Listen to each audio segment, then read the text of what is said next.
Hello, everyone, and welcome to the Kinguin for Charity Spring Edition 2015. I am your host for today. That's Admirable, and with me is the real Dong himself, Mr. Monk. And as I said, this is a charity event for everyone who's joining us today, and this is a stacked player field. So this event is being held in benefit for Child's Play. Child's Play is an organization that helps provide games and toys to children in hospitals who don't otherwise have access to them. If you'd like to learn more about Child's Play, you can visit their website at childsplaycharity.org. But I guess moving forward from this is, like I said, a stacked event for what's happening here. Over $3,000 in prizes available, over $4,000 in prizes available actually for this, and 16 players that are competing for it. And there's no shortage of tournament wins in here. There's actually 15 majors that have been won in this field. We have RDU, we have Kalento, Alchemix, Lothar, Show, Firebat, Life Coach, Kaldi, Amaz, Nyria, Sixo, Savitz, Strife Crow, Frezar, Tice, and MasSan, who's just coming fresh off of his Pinnacle 3 win. Wow, what a field. Yeah, what a field indeed. And also for this tournament, it's actually going to be a completely new format, a format that we haven't seen much of in previous Hearthstone tournaments. It's going to be, of course, the Conquest tournament, the Conquest format, which has been introduced by the 2015 World Championship BlizzCon format. This format is actually going to be completely different from Last Hero Standing, even from the ESL format that we've been seeing in previous tournaments. This tournament means, what this means is the tournament is going to be best of 5, and actually it's not the winner, it's not the winning deck that stays in the tournament, it's actually the losing deck that will be that will have to play in future rounds. Each time you win a series or each time you win a game, your deck will actually be eliminated from the game, and you'll actually have to win one game with each of the decks that you bring to the tournament. All matches will be best of 5, and the first player to win 3 games within a match is considered the winner of the match, and he will advance to the next stage of the tournament. Yeah, I really like that we're switching over from Last Hero Standing this year into Conquest this year.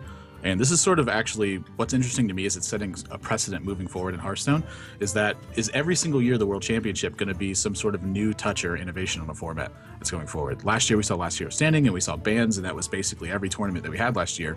But now we're seeing Conquest, which actually, it provides so much more variety in lineups, because not only are you having to consider that sometimes you need counters for popular decks that are out there, but you can't just rely on one strong deck to be picking up 2 and sometimes 3 wins just because it's so powerful, and you can happen to, catch the right lineup from your opponents where one deck is going to be able to run over everything. It's just not happening. Having to build 3 decks, it's so much more work from a competitive player standpoint. They have to have a depth of mastery at this point. They can't just be good, and if you're only a really strong Hunter player and Hunter happens to be a really strong class, we saw that all last year. I mean, Savitz was winning 3-0 in so many tournaments with Hunter. He was just, his other 2 decks were basically throwaway decks, and then Hunter would pick up 3 wins. And it wasn't just him that was doing it, it was a ton of other players, but he's one that really stands out in my mind who is doing that. But with Conquest, I mean, just, like I said, 3 different decks. Are there any players in this tournament that stand out to you as players who have a broad depth of matchup knowledge as opposed to class mastery, which someone that stands out as a class mastery thing for me is like Amaz, for instance. He's a priest expert. When it comes to priest, he knows everything. Is he going to be able to put up such a great performance, though, when he has to play 3 different decks? Yeah, Amaz, of course, is the priest player. He actually, in yesterday's tournament, the Hearthstone tournament, he brought priest. He did pretty well with it, even psyching out his opponent RDU. But does Amaz actually bring priest to this tournament? We'll have to see. Priest is the deck that he's most known for, but in this particular format where priest might have a lot of weaknesses and it might not be the best class, will we see him bring it? As for players who have class masteries, I would say there's players like Dog, who's obviously known for Druid. Unfortunately, he's not going to be in this tournament. Strife Crow, I guess, is a little bit known for Druid, but he's more known for just being an all-around great Hearthstone player. So I guess besides Amaz in this tournament, there's not too many people that stand out as just players who know one class and one class only. Yeah, something that I do want to touch on that a little bit. Strife Crow is really known for his Druid play, and that was something that is at the beginning. But Mage is his favorite class, and if you watch his stream a lot, Mage is just something that he continuously tries to innovate, and he'll play such strange-looking lists when you watch them, and then you'll see him play some games, and you'll see his mindset going into it. And what always stands out to me is how many times that he's playing against a handlock deck, and they'll be at 27, and just right from the get-go, he won't ping them, and he won't attack them with a zombie chow or anything like that. He just leaves them at 27 health. and his goal is to quite literally kill every single threat in their deck and then leave them with 2 useless Molten Giants at the end of the game until he's seen so much of his deck that when they get down to a point where Molten Giants are playable, he can actually kill them with like Frostbolts and Fireballs and things like that. Yeah, obviously great play from StrifeCrow. Of course, StrifeCrow is one of the players playing in this tournament. He's going to be playing... are we going to see Mage from StrifeCrow? I'm looking at his deck list right now, and it's actually, yes, Mage is going to be there, and are we going to see his infamous Grinder Mage that you've kind of talked about? Grinder Mage is a deck that only he plays, and it's kind of, I would say it is his favorite deck right now, right? Yeah, I mean, he loves Mage, and every single time I talk to him about it, he's always trying to figure out a new way to make sure that he can go the full 30 cards with Mage decks, because they have so many ways to like get through scenarios where other classes really don't, and one of the biggest leverages of that is that they have so many strong removal spells, and they have access to Polymorph. So he doesn't really like Shaman that much because the hero power isn't providing as much as, say, like the Mage hero power is. And I think he also just likes some of the super heavy statistical efficient cards. But kind of enough about StrifeCrow. Our first match today is going to be Amaz versus MasSan. And like we said, Amaz, he's head of Team Archon, who put on Pinnacle 3. And guess who just won Pinnacle 3? Well, it's his opponent, MasSan. Yeah, it's going to be the organizer of the tournament versus the winner of the tournament. Amaz versus MasSan. Guys, they're not the same person, so this can't be like any win trading, right? Monk's not one of them either. Mm-hmm. But yeah, MasSan, if I watched I caught some of that tournament towards the end. It looks like his Hunter was just absolutely crushing the tournament and what was happening. Does he have Hunter in his lineup today? In his lineup, let me check. I can't imagine he wouldn't. I mean, he just did so well with it yesterday.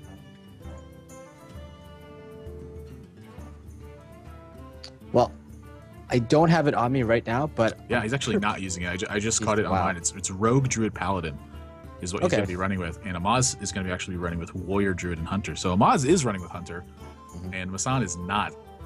I wonder if he's actually going to be running MasSan's Hunter, but we're going to have to wait and see. We're getting into game 1. It's about to get underway here. Amaz versus MasSan, the champion versus the organizer. Oh gosh, I'm always so tense. Oh man, the first game will be Rogue versus Warrior. Now keep in mind, the losing deck of the tournament will actually not get eliminated. It's just that every deck that each player brings to the tournament will have to win at least one game. So right. There's actually a tournament previous to this that used the Conquest format. That tournament was the Root tournament, and in that tournament we actually saw it was best of 7. We actually saw a lot of 4-0s because some players just brought decks that couldn't win a game. They played that one deck over and over again, and their opponent just 4-0'd that one deck. So I think a lot of this format is about just not bringing a deck that can easily get 4-0'd. I think it's a good strategy for sure. I want to talk a little bit about this matchup because I've had so many different opinions, and mine seems to be different than everyone else's. I actually, in my experience playing Rogue, and granted I haven't played too much of this Oil Rogue list that's kind of been coming about and seems to be really powerful, but my experience with Rogue was that Rogue typically had a pretty good matchup versus Warrior, but a lot of people are saying otherwise. They're saying that this Rogue deck doesn't have very good matchup against Warrior, and I was curious your thoughts. Yeah, I think the general opinion, and I would agree with this opinion, is that Rogue doesn't do that well against Warrior just because of the armor up.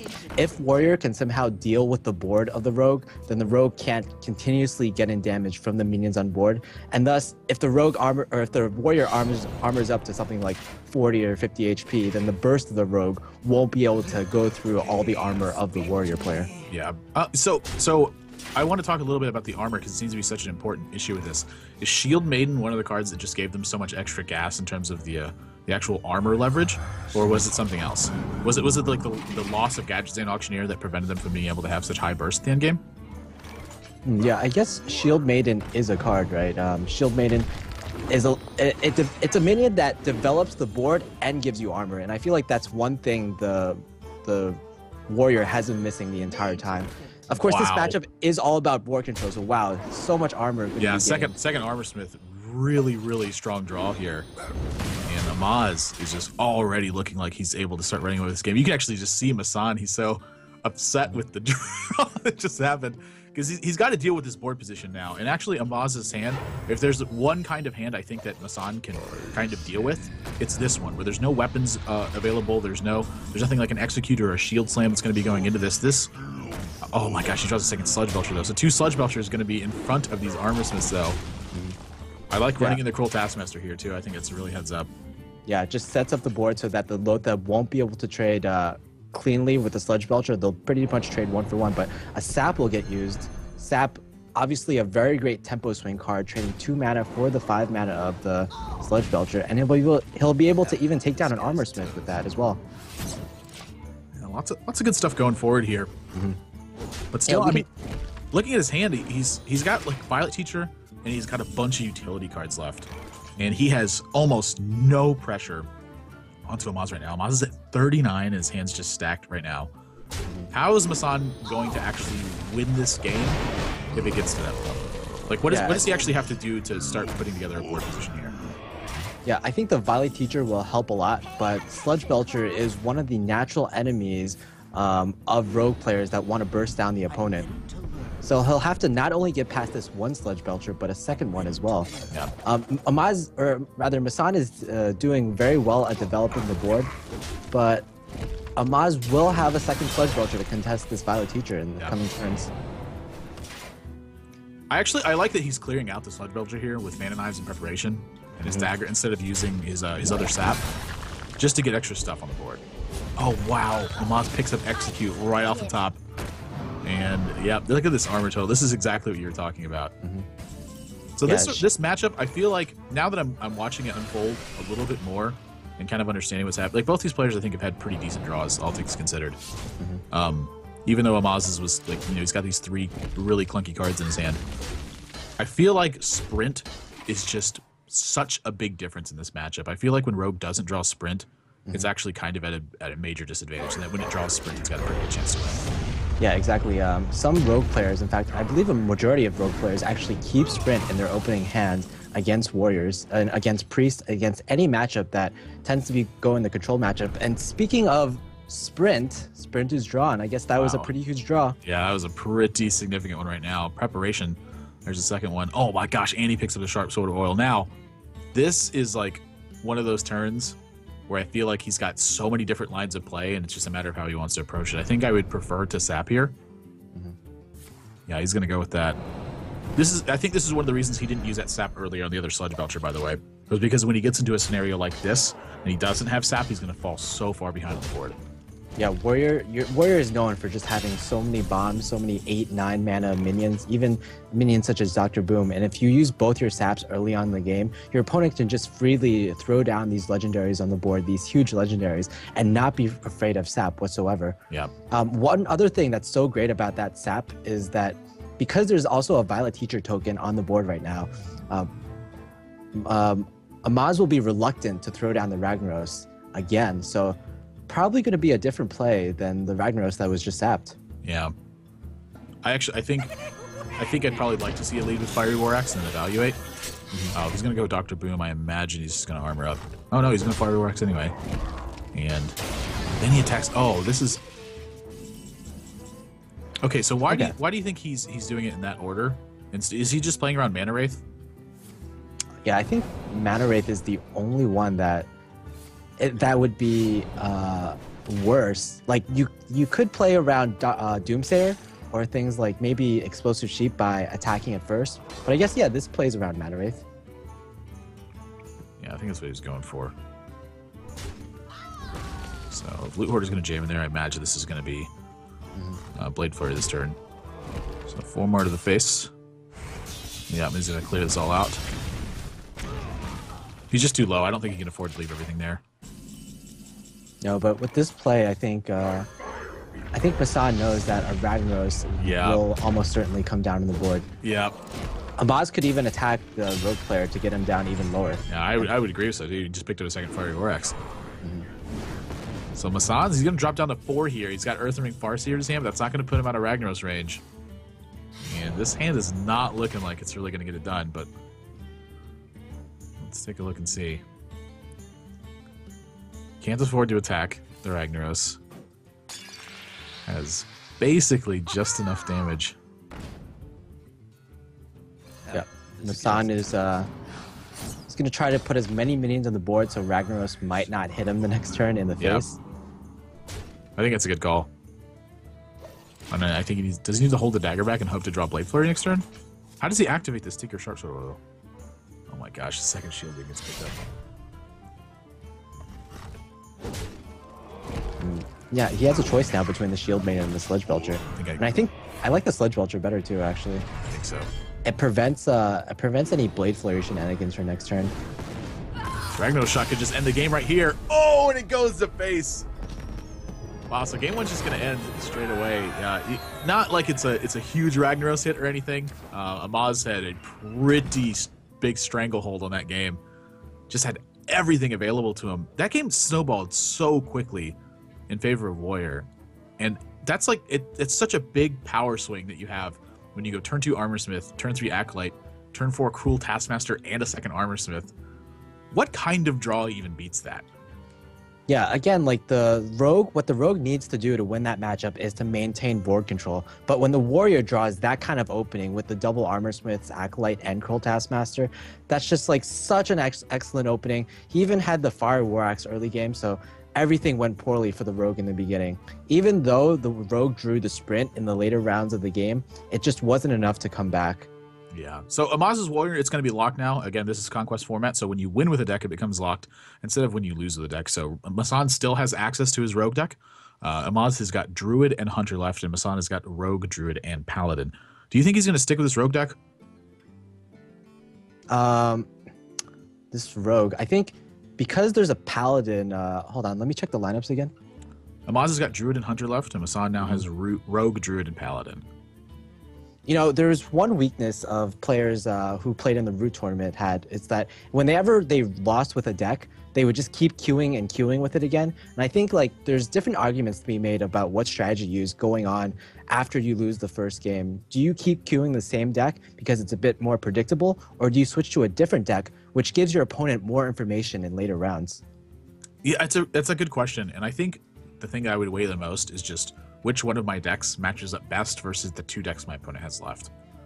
And this is sort of like the purpose of Conquest, was to design matches to be more even and to have sort of better comeback mechanics for players who are behind already. Is that even though they're down a game, it's not a huge disadvantage being down a game instead of like having only 2 decks left to deal with. Like say that your ace in the hole lost to their best deck. Like it's not just gone anymore and you're like, oh well, I needed this to be able to win. It's actually MasSan's actually going to choose a different deck. I guess he doesn't believe his Rogue is as well equipped to deal with Amaz's remaining decks, which are Druid and Hunter, as the Paladin. And I think this is a good choice. Paladin, it can deal pretty well with Druid, and it can deal pretty well with Hunter. It's just a very controlling class, whereas the Druid and Hunter will try to be more aggressive and kind of burst or just take the Paladin down. I'm curious what kind of Paladin build this is exactly. If he's going to be having stuff like Knife Juggler and he actually throws away a muster for battle. I think that's fine because you can kind of be you kind of want more tools in your deck or in your hand actually, and maybe his deck is more lowering curve. It leans towards a more lower curve, so it has Zombie Chows, it has Knife Jugglers. He might just be hoping to draw those lower curve cards instead. I don't think so. There's Knife Juggler. I gotta believe that's coming down this turn. It looks so good against this 4-3, but as we can see from Amaz's hand, a Wrath is going to come down. Amaz's hand, it's been such a strong start with the turn 1 Pilot Shredder, but this hand has got no action in it, and he's going to need to draw something super important to be able to pull through this. And Amaz has got to feel ugly. I'm sorry, MasSan's got to feel ugly about the attack here. It just has no real answer to this Piloted Shredder right now. And Amaz picks up an Azure Drake, but still no turn 3 or turn 4 play yet. Yeah, Savage Roar doesn't really accomplish anything that the hero power wouldn't. I guess it gets a bit more damage in, but you already had the Force of Nature in hand, so yep. I guess you might as well save it. Not only does Amaz not draw a turn 3 play, but he also doesn't have a turn 4 play right now. Yeah. You know, MasSan's play isn't that much better, though. He's just having to consecrate. Oh. Gosh, and Amaz gets Millhouse Mana Storm off the Pilot Shredder. His minion just upgraded after taking 3 damage. And MasSan took 4 damage from that attack, too. Yeah, and he had to blow a Consecrate, which is definitely Consecrate on one minion, definitely not the most efficient use. Not only did he blow a Consecrate, but Shade of Naxxramas is immediately drawn. And Amaz can safely play it knowing that one Consecrate at least has been drawn. We have a Quartermaster here. Gosh, this board is rough. He's down to 10 from just a turn 1 piloted Shredder. 20 points of damage have been dealt by that minion. That is insane. Yeah, and Amaz just has no reason to unveil this Shade right now. He's content with just sitting still and letting nature run its course. If MasSan needs a lucky juggle, he doesn't get any lucky juggles, and he has to trade both his minions into the Azure Drake. He can't take any more face damage. Yep. And I believe that's game. 4, 5, 6, 7, 8, 9. I count 9 damage. Oh no, he's got the Force Nature. I wasn't even considering Force Nature as just 6 damage. I was like, no, this has to be held in your hand until you combo. Wow, Amaz quickly takes game 2 off of that piloted Shredder. And MasSan, he's not looking too happy about that one. Wow, what on earth? Okay, what could have gone differently for MasSan? That game, man, that was just a blowout. This is like 2 blowout hands in a row that Amaz has drawn now. And it's like MasSan's draw that game. It's like he had a muster for battle in turn 3, but he really didn't have like anything else. And the Millhouse Mana Storm popped out of this piloted Shredder. Was the Millhouse Mana Storm really the nail in the coffin? Yeah, Millhouse, it has 4 attacks, so it's going to be repeating what the piloted Shredder was doing, which is just dealing 4 damage to the face every turn. I think what MasSan really needed was a turn 3 play other than Muster, and the other turn 3 play that Paladin has is, of course, the Aldor Peacekeeper. And it would have allowed MasSan to kind of neuter the piloted Shredder a bit and probably stabilize. You know, a True Silver Champion would have been pretty great, but unfortunately, none of those 2 key Paladin cards were drawn from MasSan. Yeah, so he's going to be going with Hunter now. Is Amaz? This is his last deck, and he's got 3 games to try to win 1 time with Hunter. And we kind of saw this in the ESL where Chalky had Hunter as his last deck, and he had to win 1 or 2 games with it. And he was playing against a Warrior too, so he's playing Face Hunter versus a Warrior, which is traditionally thought to be like one of the worst matchups that Face Hunter could have. And he had to win 1 and 2 games. First game, you know, he had a chance to win, didn't work out for him. Second game, he had a chance to win, and it did work out for him. What kind of mindset is MasSan gonna have to approach for this to make sure he doesn't lose his cool, that he's making the right decisions, and that he's not just like, oh, well, that's Hunter, and Hunter beats you sometimes? Yeah, I think MasSan just has to hope he gets a little lucky in every single game from now on. And as you can see from the opening hand from MasSan, he is a pretty lucky right now with 2 Innervates in his hand. Exactly what you want as the tempo card you need to take control from the Hunter player. I actually like going with Shade of Naxxramas here over the Piloted Shredder. And for 2 major reasons. Number 1 is this is much less soft to something like Iron Begal. And the second one is it allows him to keep his coin and effectively develop the same kind of board presence. He would have gotten an attack with Piloted Shredder this turn. Wow, he draws Keeper of the Grove though. Yeah, not only is it more soft to something like Iron Begal, but it's way more soft to something like Glaive Zuka, right? Yeah. And from the opening turn, which was Clockwork Gnome, you can't be completely sure about what type of hunter this is, whether it's a face hunter or if it's like a more controlling hunter. Right. This is looking pretty brutal. Yeah, exactly. 2 Innervates plus a Keeper plus a Shade. Like, these are 2 creatures that you want to innervate out more than anything else. The Keeper 2/4 body is especially relevant because usually the 2/4 isn't that great against most minions, but against all of the early game hunter minions, it's just so golden. Against Knife Juggler, it trades perfectly. Against the Haunted Creeper, it can take out the original body and it can take out the special spiders that come out. Just everything is going to be denied by that Keeper in the first few turns. Develops bow and just passes. And this looks like that MasSan is going to start chipping away at these tokens. Goes ahead and unveils the Shade here. That's actually really interesting. Why is he choosing to pick off these tokens with a Shade? Is it just because he has so much board presence, so he doesn't really care how his opponent chooses to allocate his removal? I think that's a part of it. Maybe another part of it is that there's just so many minions on the board that bow can deal with. So he's like, okay, I don't care. You can just hit any of these creatures with my bow, with your bow, and I'll be fine with it. So Amaz choosing to do that. 2 points of damage to face. So Amaz's hand, it's kind of showing that he's actually not face hunter with Lotheb and Black Knight. Does MasSan still know what's going on here, or do you think he's still kind of lost on what exactly what kind of hunter deck this is? I think judging by the cards that Amaz has played, I guess he can't be completely sure.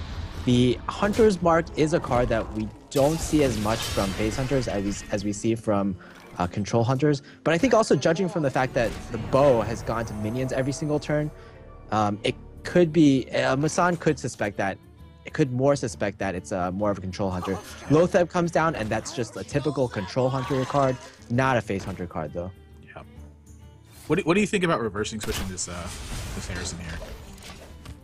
To make sure it doesn't trade for the Lotheb perfectly.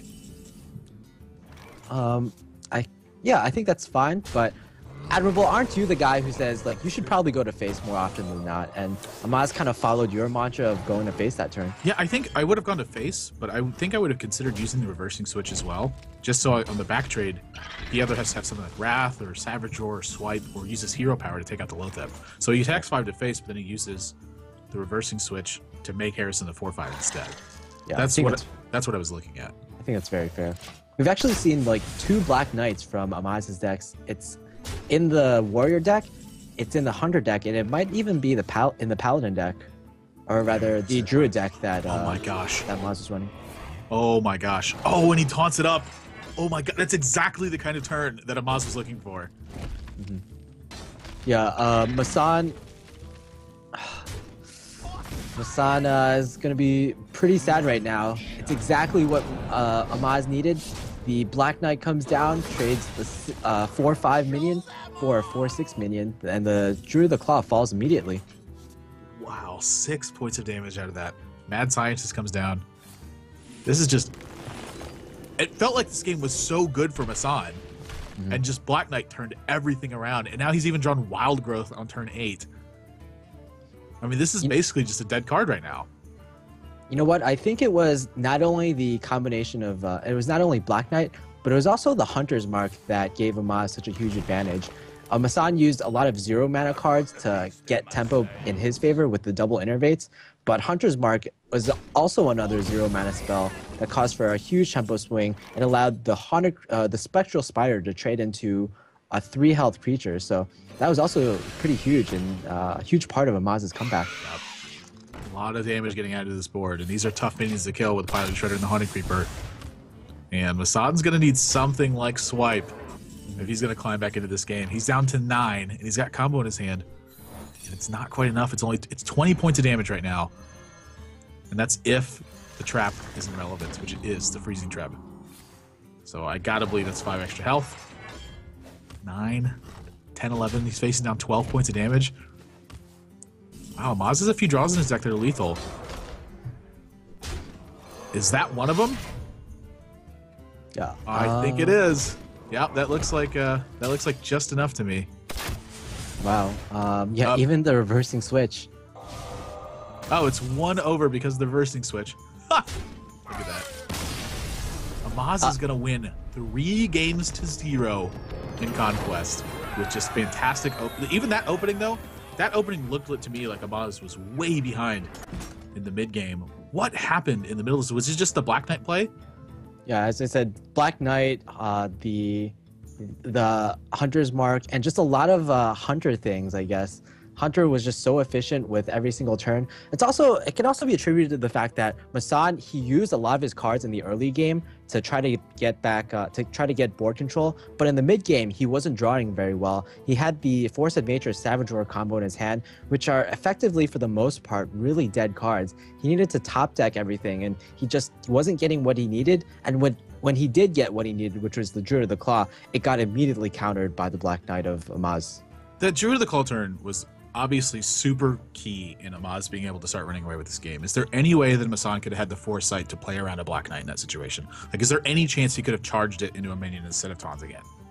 I think he could have, but in today's metagame where You see a lot of control hunters lists on the web and in tournaments, and I don't believe any of them run Black Knight. So definitely a great call from Amaz, at least for this series, where he brought Black Knight to at least two decks in this tournament, and the decision paid off for him very well.